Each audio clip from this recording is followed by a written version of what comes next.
Mobilmachung gegen die Sowjetunion. Arbeiter wollen nicht die Gewehre, nicht die Gewehre zur Hand.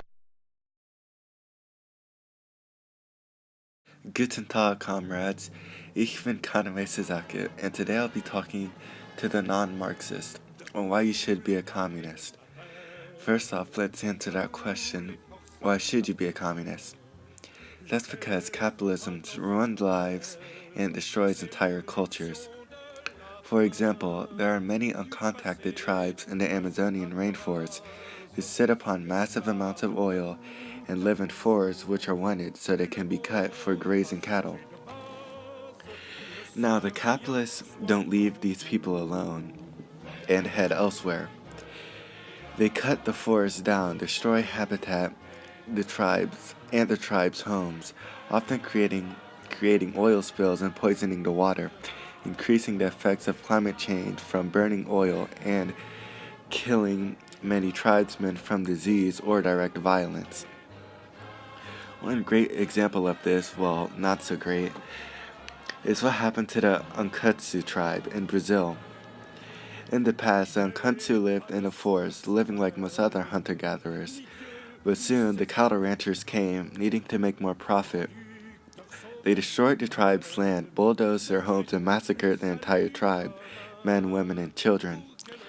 But only 5 members are still alive, which are all elderly, which will soon die, meaning that this is the death of an entire culture.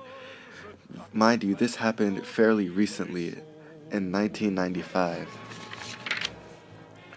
But capitalism doesn't just affect tribal people.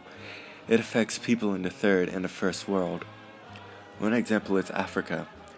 Many capitalists in Europe and America, also the IMF and World Bank, claim to be developing the continent by investing and giving out loans. But this is quite to the contrary. Nearly $162 billion goes into Africa, while $203 billion leaves. Every year, $41 billion are extracted.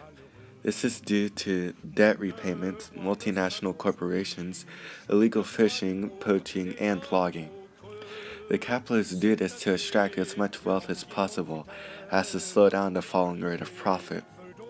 And this is not only in Africa, but all of the third world. Also, social democracy adds on to this effect as the capitalists are making less in the first world, so take even more from the third. Now let's move on to the first world. Many students there have to deal with student debt, higher costs of living, expensive housing, and this goes for adults as well. And now that they're working, they also have to deal with rising productivity, in Marxist terms, better production forces, and with lesser pay. In America, student loans collectively owe $1.4 trillion, and on an individual level, $37,172 of debt, and this takes at least 10 years to pay off. Combine that with higher costs of living. In New York, for example, a single person is around $13,000 per year, and about the same in San Francisco. Generally in the U.S. is about $12,000 a year, makes it nearly impossible to live. Many become homeless as a result. Now, I hear you say that that's crony capitalism, or capitalism can be reformed, but this simply is not true.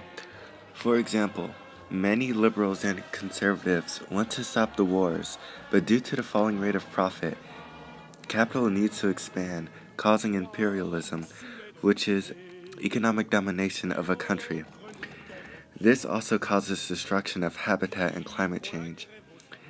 It's also a system of contradictions. For example, automation is a capitalist problem. Capitalists will lay off workers and replace them with machines to make more profit, but then the workers can have no money to buy commodities from the capitalists, so the economy crashes. Speaking of commodities, capitalists destroy culture by commodifying every aspect of it, making it become worthless as people will only see it as something to buy and not something special or to take part in. So, it's not migrants that are destroying your culture, it's the capitalists. Well, with all of these problems, what can be done? Well, the only solution is to overthrow the capitalist system and the old society and to make a socialist world republic. Under the new communist system, the workers would own the means of production, keeping what they earned and the surplus going to the rest of society. To things such as free education, free healthcare, free housing, guaranteed jobs, no longer needing to take part in imperialism, stopping commodification of culture, ending national chauvinism and nationalism, no longer needing to use fossil fuels, further adding to climate change, preserving ancient tribes and the environment, ending commodification of each other and starting to see each other as human beings, not idols or sex objects. All due to the fact that stopping commodity production and competition, along with the constant need for capital to grow. Lastly, I'll make a video discussing a communist society and mode of production in further detail later on. And my next videos will be on alienation in Korea and in Japan. For now, comrades, grüß dich.